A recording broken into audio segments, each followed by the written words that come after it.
Bonjour, bonsoir na peuple congolais. Wabino Molobeli ya Mboka, le prophète King MB Élysée, sentinelle de la RDC, la voix de sans voix.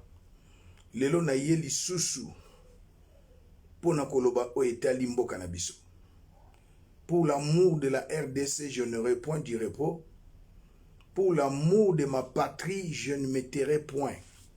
Lelo na ye koloba oyo bayike bazoko sosolate. Tomoni président agresseur ya mboka na biso Paul Kagame oyo Chilomba bengaki ye partenaire fiable, mon frère, mon partenaire. Lelo a désavoué Chilombo. Yango na lingito yeba pourquoi Paul Kagame, partenaire, patron ya Chilombo, a sanzi Chilombo. Quel est le problème? Peuple congolais, ce qui likambo ezali, il faut qu'on vanda, qu'on réfléchir, qu'on réagir na poisate. Toyebi yango, toloba yango, c'est notre frère Martin Fayulu. À l'époque, c'était la Mouka, soutenu par Jean-Pierre Bemba, soutenu par Mwana Mboka, Moïse Katumbi Tchapo, Mwena Menji, Mouka Lenga wa Mei Malenga, ba soutenir Fayulu abimi président. Mais comme au pays 2006, l'élection n'était pas transparente, démocratique, ba bimi Saki Joseph, ba tiki Mwana Mboka Jean-Pierre Pebeni. 2011, ba bimi si Joseph nakat na tricherie, ba tiki papa Etienne Tshisekedi wa Mulumba.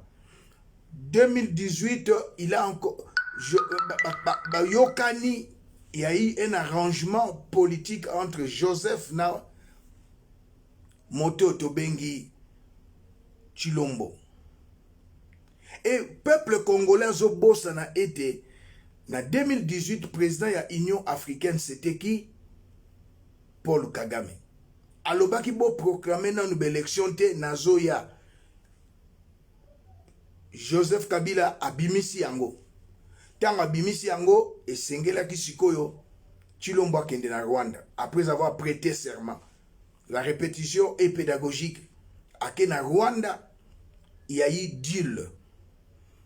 Ba accepter ba corps nyonso. Et na fongoli parenthèse, même avant de se rendre na Rwanda tant a prêté serment, akenda 2 fois. Tant l'élection salama, akenda 2 fois. Akutanana Paul Kagame. Pourquoi Paul Kagame? Pas les autres pays. Il y a 9 pays na mboka na biso na 9 pays frontaliers. Peuple congolais motabo akosayote. L'ignorance tue. Même Bible lobi na mokanda na osé. Mon peuple meurt, mon peuple détruit par manque de connaissance. Paul Kagame est le gendarme. Na ba pays ya CPGL. Il y a des Français, il y a des Anglais, il y a des Américains. Les démocrates qui dirigent les États-Unis, ils ont le pouvoir tant que Bill Clinton est président. Les Longoli président Biarimana, les Longoli Mobutu, Paul Kagame a vendu, a remplacé Biarimana, les Koti Namboka, les Longoli Mobutu. Lui seul, il ne peut rien. C'est comme l'Ukraine. L'Ukraine, il y a sans Américain, sans Français, sans l'Occident. Ukraine ici botola, mais bazali soutenu na ba grande puissance. Yango azoko résister tilelo. Paul Kagame ba américain nan baboyete. Paul Kagame ba français, ba anglais nan baboyete. Et loko ni netindi Paul Kagame oyo azali ko gérer Chilombo nanzela ya mwasi na ye première M23 Denise Nyakero tout Rwandais. Et là, on a Paul Kagame, oya yebike Ruberwa, Nyarugabo, Bizi Makara, Mwana ya James Kabarebe, Patrick Kabarebe, Azana Katina Ndaku, ya Paul, ya Félix Antoine Tshisekedi. Et là, on a tindi ye Paul Kagame, abimisa, oyo lelo nako panza pe nako ebisa bino. Parce que beaucoup disent, alo bakara bakorango, lelo, par la grâce de Dieu, je suis le premier Congolais. Yakoeb Sabino. Surtout Bino ba Taliban. Bino ba Fanakwiti. bino baluba tribaliste, moi je suis moluba nationaliste. Na certains Congolais mususu na kolakisa bino corps nini Tshilombo akene ko signer avec Paul Kagame. Et le koni netindi Paul Kagame asilika. Nilotik asilika ka atalisaka kanda na ete. Nilotik asilika ka azose kamakani ko bomayo. Tshilombo, ça c'était un message on a ba sikoyo. Je m'adresse à toi. Paul Kagame akotika la kolimbisa ete. Paul Kagame azoluka liwana yo. Pe yebaka akozwa yo lokola zwaka Laurent Désiré Kabila. Basala ka alliance na nyokate, basala ka alliance na satante. Ba Illuminati nyonso, ba bakota na ba loge, Satan boma bango. Paul Kagame, il est l'incarnation de Lucifer en Afrique. Au salier na mama na yo alobi signé corps moko irréfléchi sans engager le parlement, décision moko irresponsable, les lois a dit ko futa oyo lonaki. Pour Bible lobi c'est que l'homme aura semé, il le moissonnera. Peuple congolais, Paul Kagame asiliki nini pona nini abimisi maloba o tokotala na vidéo pe na koyebisa bino. Paul Kagame asiliki contre Tshilombo parce que Tshilombo na ingratitude na ye, il a consulté le président burundais. Ayebisi était, il n'y a pas moyen. Parce que je veux me débarrasser. Na ba contrat oyo ya Paul Kagame. Na signaki na tangu wana na yeba kiteke kokomela ngaboye, na yeba kiteke peuple akotomboka, na yeba kiteke peuple akosepelate. Na signé bakor mais aussi mbakakate. Et Paul Kagame azo tchanga pression. Soki moyen zali Tshilombo yo moko muto yebi soki ba itera mo yebi saki président Burundi bazawa pingana yebi ke ba itera mo ba suna mboka na bisote ba itera mo bazali ba soda ya FDLR ba soda ya Abiyarimana ba kota na 96 lelo 26 ans bazana ba âge nini. Tshilombo yebi si président ya Burundi si moyen ba soda na ya mboka nanga ba itera mo ba kote epai na yo o déstabiliser pouvoir ya Paul Kagame pongana zala libre na ko deal siko na yo obosani ke président wana zali tuti Rwanda lokola Paul Kagame président wana ndimi atindeli Tshilombo mutu peuple congolais landanga yambona kota na ba détail atindeli Tshilombo envoyé spécial à partir de l'aéroport Anjili. Ba photo ekangami tina hotel ba photo ekangami ba kutani na Félix Antoine Tshilombo masolo nyonso basololi et commis le même jour et pas à Paul Kagame. Paul Kagame atindeli François Hollande atindi yango na UK na Londres atindi yango ba Américain abibota la mutoyo alinga zongisa ba terroriste Paul Kagame abenga ba itera mwe FDLR abenga ba terroriste ba attaquenga ba déstabiliser nga mutu na ndimi pouvoir oyo azwa quitter il avait échoué mais il veut me déstabiliser et loko wana Tshilombo yeba yango tu es maintenant devenu le premier ennemi numéro 1 ya Paul Kagame. Atiki général Kayumbo en Afrique du Sud. O azalaki ennemi numéro 1. Et comme sikoyo yo akotika laka kolimbisa yote. Yango peuple congolais bomoni Paul Kagame aboyako kene na mini sommet ya Luanda. Atindi mutu. Bomoni déclaration ba soi-disant ba Nyamulenge ba Rwandais tuti bazalaki na Nairobi 3 balobi ba bimi na bango. Bomoni M23 abandi ko attaquer bandeko na biso ya FARDC oyo Tshilombo azali ko bomisa.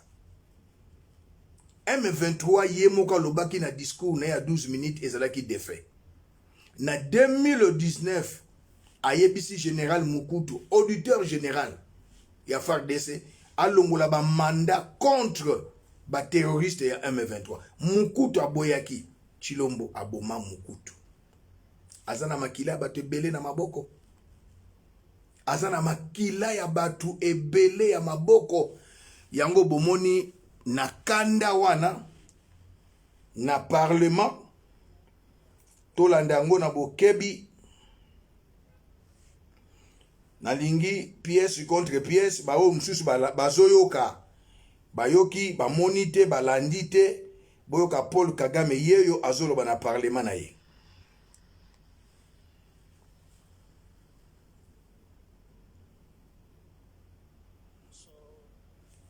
Volume ezana se, tomatisa volume. Can be resolved. If one country headed for elections next year is not trying to create grounds for an emergency so that elections don't take place. Well, not that he won the first elections, as we know. So if he's trying to find another way of having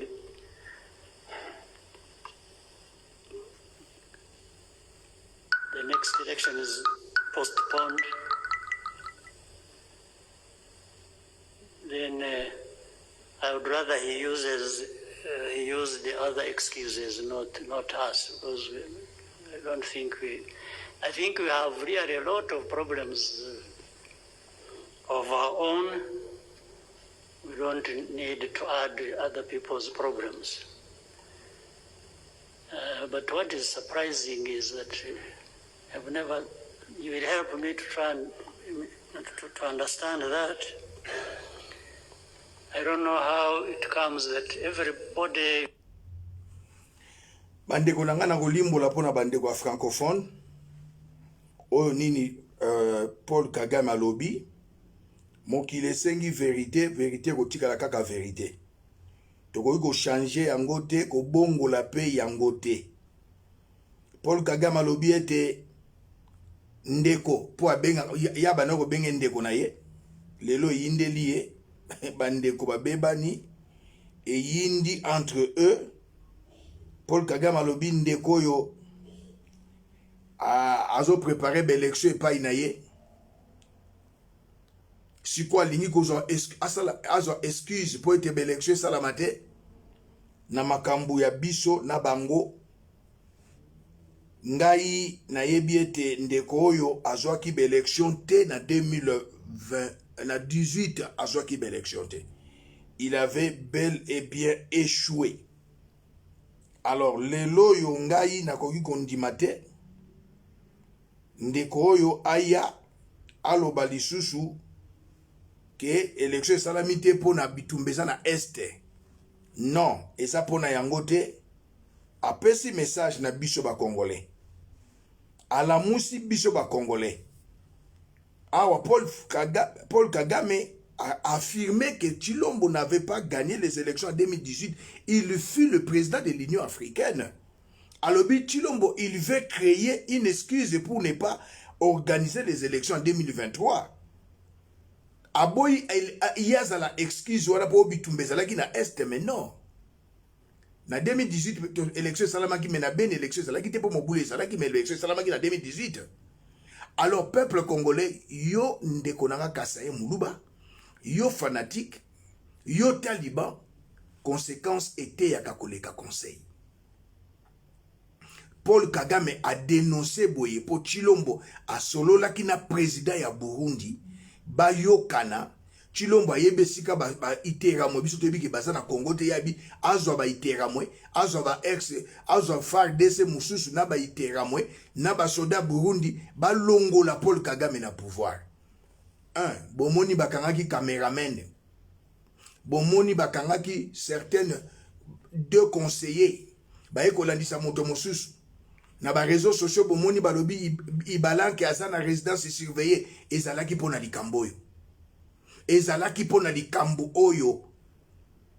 bakanisa ke eza ibalanke ezalaki ibalanke te bakatuni photographe mais yo muto ozalaki na aéroport koma esalami boye Chilombo na koyebisa yo bato mosusu batambolaka na balinete aboye ezali caméra makambo nyonso basusu batambolaka azwi bika tie na poche ezali caméra makambo nyonso ezalaki bangote la preuve otiki un des conseillers mazana mosala te ozwi leki na yo sans expérience otie ye kuna peuple congolais likambo ezali sérieux.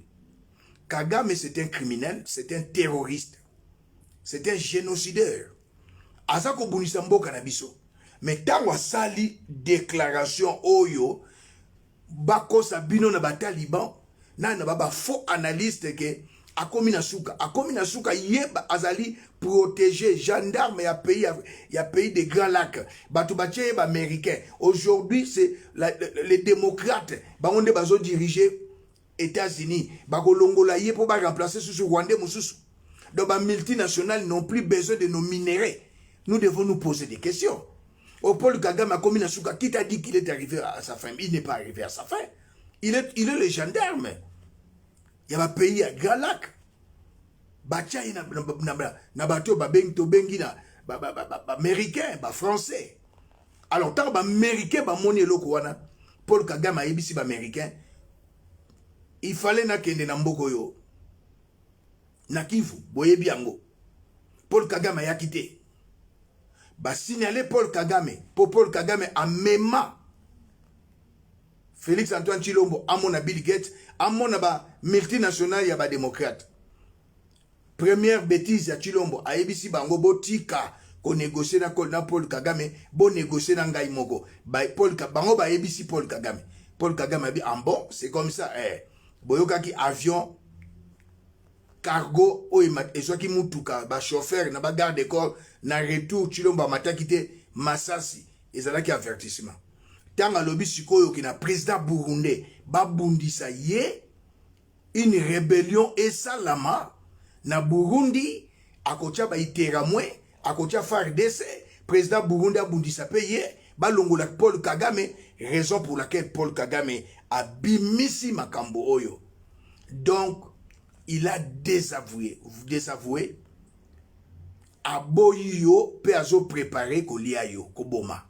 Oui. Oyo bomoni na ba réseaux sociaux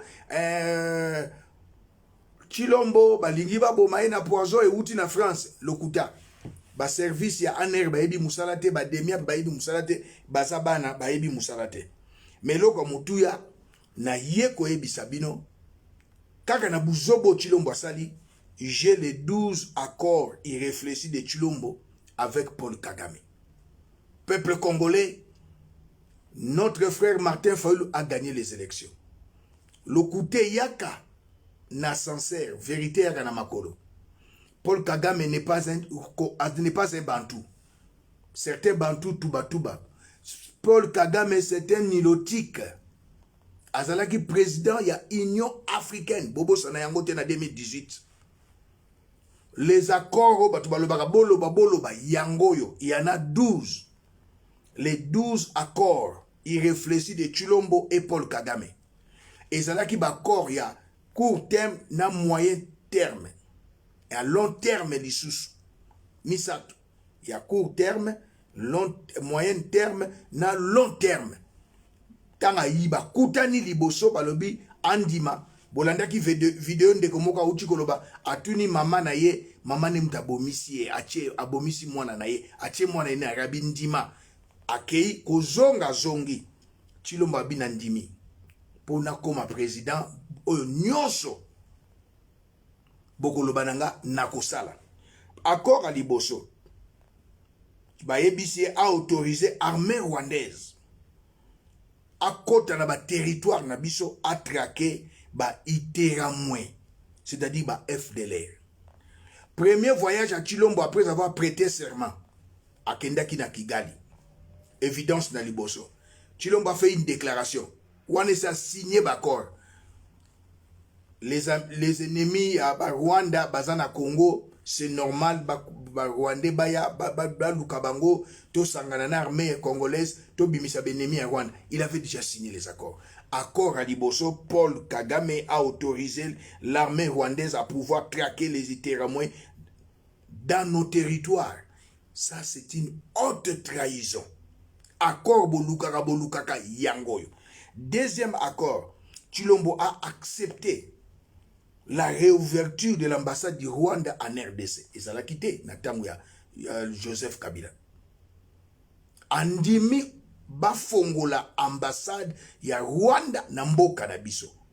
Le général Delphin Kayimbi, numéro 1 ya Demiap, aboyaki, babomaye, Chilombo Tinda, bateau, ya maison civile, Major Clément, garde-corps rapproché à Monseigneur Moulumba, ake akangi Delphin, aye na ye, babomi Delphin, Chilombo. Troisième accord, Chilombo andimi Rwanda asala izini ya raffinerie ya Coltan na Rwanda. Tala bakoro Chilombo asignake par Paul Kagame. Leloyo e yindeliye. Troisième accord bavandi a signé. Alobi photo bana ko raffiner Coltan ya mboka na yo na awa na Rwanda. Na tango Joseph Kabila ezalaki te. Troisième accord. Izini ya raffinerie ya Coltan ya mboka na biso na mabele ya na sa mabele ya Rwanda Coltan ezate mais yandimi bakoro nezali 12 accords. Quatrième accord, Chilombo andimi Minembwe ekoma territoire, Minembwe ekoma district. Lelo Minembwe ekomi bayesi yango munene koleka Masisi. Pour quelle raison? Pour na Banyamulenge ba contrôler yango, pe ba diriger yango. Les réfugiés Banyamulenge. Chilombo c'est un traître national. Tant que tu as pression, bomoni ambassadeur américain qui yikuna obobo temporisé, biloko nyonsoyo ezalaki na kati ya 12 accords. J'ai la grâce Chilombo ko kamwa de publier les accords de Chilombo avec Paul Kagame. Minembwe ekende. Chilombo a signé cela. Leloyo na Nairobi 3. Ba soi-disant congolais bali baza Banyamulenge. Ba retirer signature na bango. Baboyi. Balobi nini? Ba force armée o ezana Minembwe. Ebima. Po bango ba sasa Minembwe. Botala na ba réseaux sociaux ezali. Cinquième accord. Chilombo andimi M23. O ezalaki défait na 2013 et c'est quoi?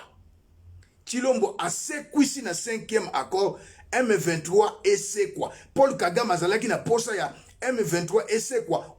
Na moindre bêtise abetaye, a moindre bêtise abomaye.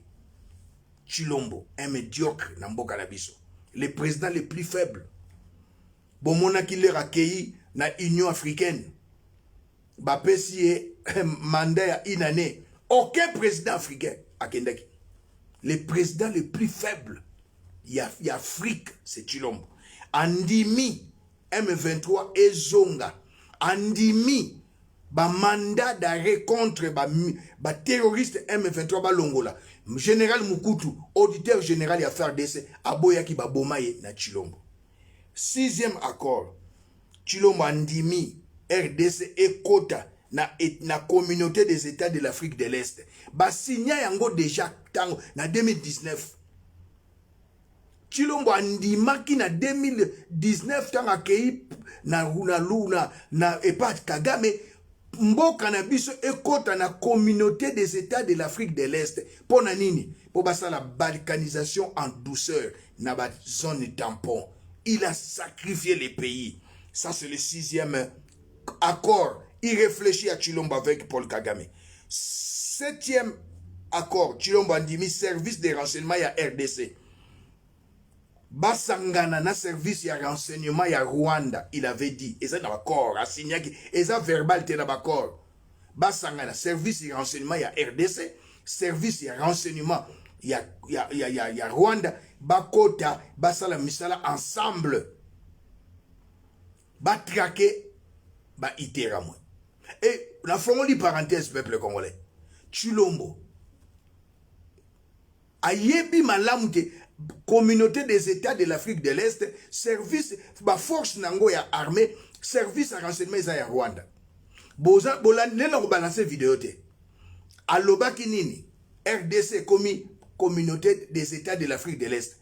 Pour la nini tant RDC kote ki na sadek alobaki te. Aye ko lobaki RDC za lisusu te, to komi na kati na communauté des États de l'Afrique de l'Est. Eza na kati ya ba corps basinyaki. 8e accord. Chilombo andimi ligne aérienne, société aérienne Rwanda Air. Et ça la navigation nango aérienne na Kinshasa, Goma, ainsi que Lubumbashi. Il avait signé le 12 accord de Chilombo avec Paul Kagame. J'ai la grâce de publier yango. 9e accord, Chilombo andimi aéroport ya Goma. Et comme un mixte, c'est-à-dire quoi? L'aéroport, tous à la service à sécurité, tous à la immigration, tous à la aner. Mais c'est quoi? Ndimi aéroport ya Goma, service ya renseignement ya Rwanda et Zalawana, service ya immigration ya Rwanda et Zalawana. Pour quelle raison? Rwanda a tant à bengisi, touriste na ye, ole ba kita na Kigali, ba kita na Rwanda. Et bah qui t'a plutôt na Goma. Wanezali 9e accord. 10e accord. A signaki na 2019. Et ça va accord. Il y a court terme, long terme. A Chilombo andimi Paul Kagame a tonga cité na Goma.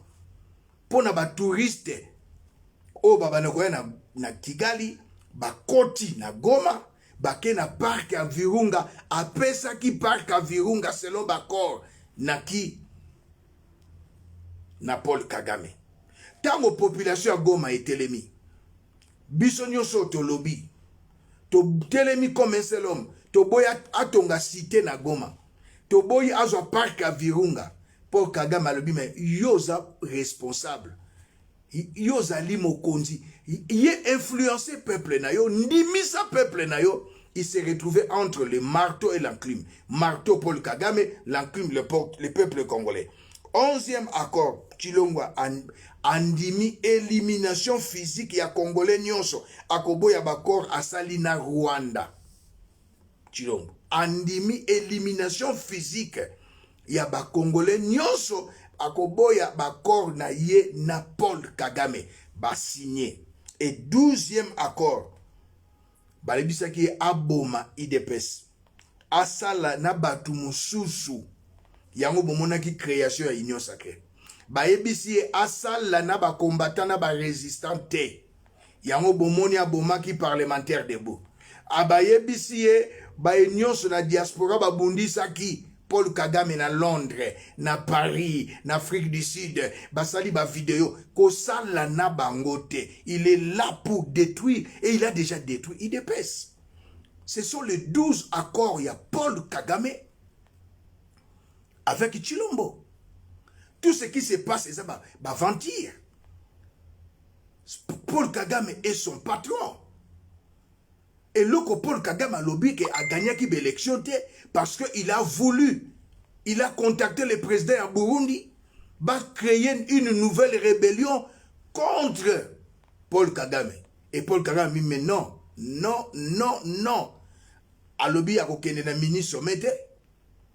Lelo, baswa didia banyamulenge otoyebi, esika ba wuti, basa ba Rwandais, touti ba réfugiés, ba yaki na Est Mboka na biso.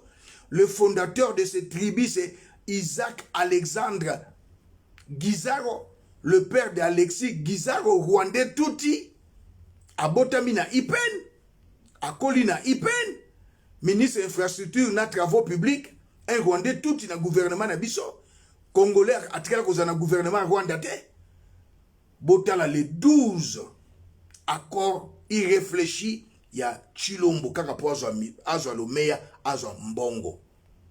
Alors ndenga solo la kina président Burundi. Président Burundi a piégé kiyo. Moto ayaki wana biki na ye nde salaki makambo nyonso. E kangi ba photo etinde pas président Burundi atindeli Paul Kagame. Lelo na basangani na Nairobi 3. président Burundi alobi ke Congo toza na armée te, toza na police te, tanenga sambwisi yo, ba force ya état de l'Afrique de l'Est et kolongwa kaka soki to former police na armée. Bongo les 130 militaires au toza nango. Chilombo. Quelle humiliation. Taliban bolobi na président Burundi te. Soki ezalaki monsieur Martin Fayulu mutalobaki. Soki ezalaki mwana mboka Moïse Katumbi Tchapo mwena menji. Mukalenga ya mei malenga alobaki mbele bobandi koloba.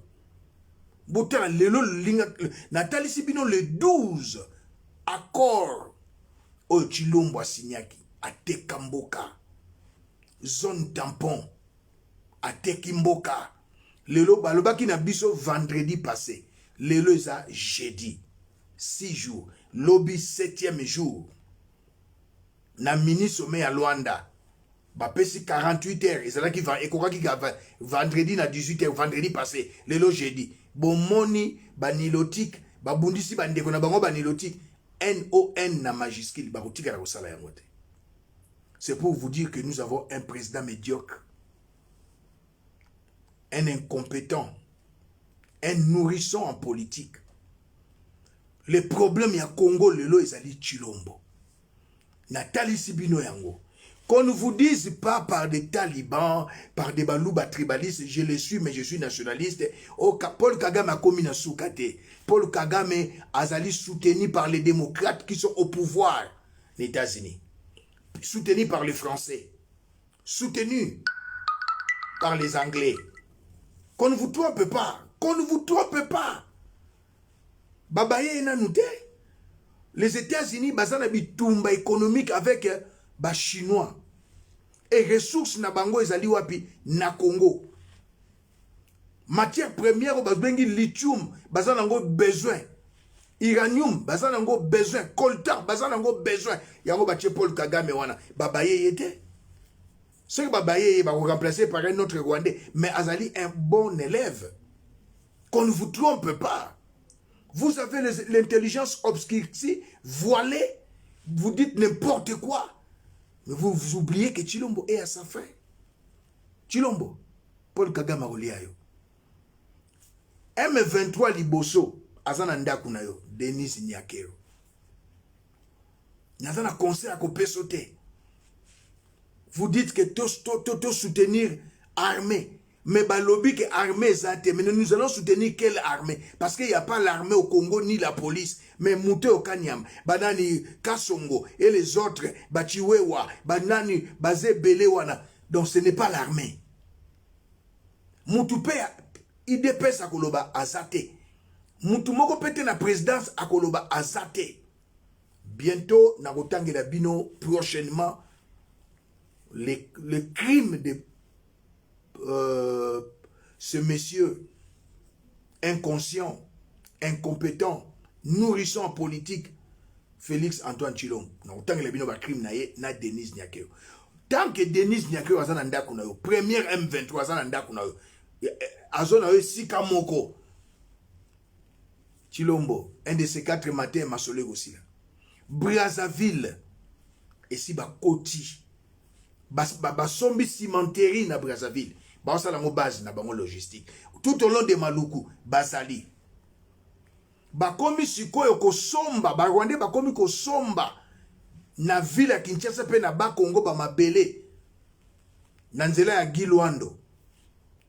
Chilombo. Gilwando bakomi asombi ba mabele belé kuna ba espace vide, ba ferme na ba Congo, ba pesi mbongo na ba Rwandais.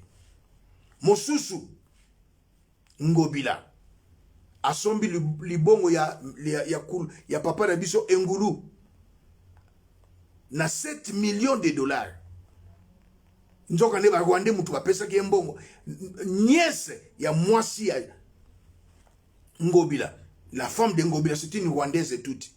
Na mwasi ya Biselele bazali leki na kulutu. Papa na bango Rwandaise, maman na bango italienne.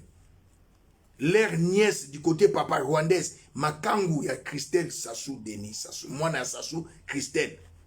C'est elle qui est ba pesi mbongo na ye monsieur Ngobila, ba sombi libongo ya Engulu, administratrice responsable eza rwandaise etuti ba rwandais bazokota na libongo bazokobima bayaka na AFDEL 7 mois tobengani bango na 98 baye na ba Congo. Maintenant ils sont au pays bakota le biso na Brazzaville. Sassou aza contre nous.